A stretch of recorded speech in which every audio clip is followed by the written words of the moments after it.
This channel does not promote any violent, harmful, or illegal activities. All content provided by this channel is meant for an educational purpose only. Top quality और consistent performance के लिए सिर्फ silver pump नाम याद रखना। চাকরিহারা শিক্ষকরা একদিকে SSC ভবন আচার্য সদন সেখানে যেমন অনশন করছেন, অন্যদিকে গান্ধী মূর্তির পাদদেশ সেখানেও তারা বসে অবস্থান করছেন।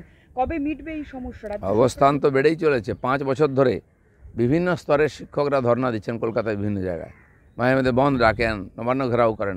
এখন নতুন যুক্ত হয়ে গেছে এই যে 18,000 যোগ্য শিক্ষক যারা পরীক্ষা দিয়ে চাকরি পেয়েছেন, তাদের ভবিষ্যৎ অন্ধকার করেছিলেন মমতা ব্যানার্জি।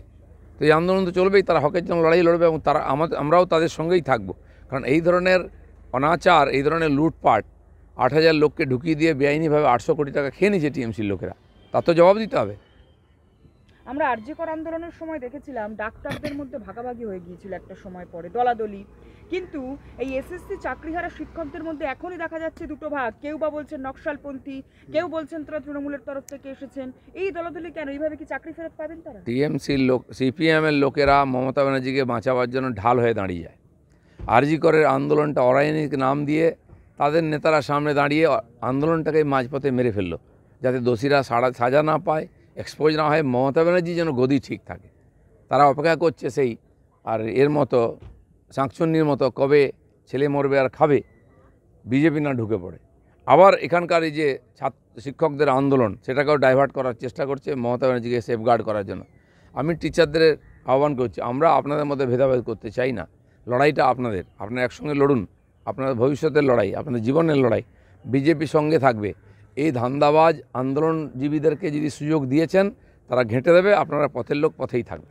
আমরা আমাদের মতো এই আন্দোলনের বিরুদ্ধে আন্দোলন করছি, অন্যায়ের প্রতিবাদ করছি, দুর্নীতির প্রতিবাদ করছি, কিন্তু শিক্ষকদের লড়াই তাদের জীবনের বাঁচার লড়াই। আমরা এই মহা র্যালি করেছি, বিজেপি পুরোপুরি এর অন্যায়ের বিরুদ্ধে লড়ছে, সেটা লোকের সঙ্গে থাকার জন্য। আপনারা আজকে র্যালি করে এসপ্ল্যানেড পর্যন্ত পৌঁছবেন, কিন্তু তারই অনতি দূরে গান্ধী মূর্তি, সেখানে কি যাবেন দেখা করতে?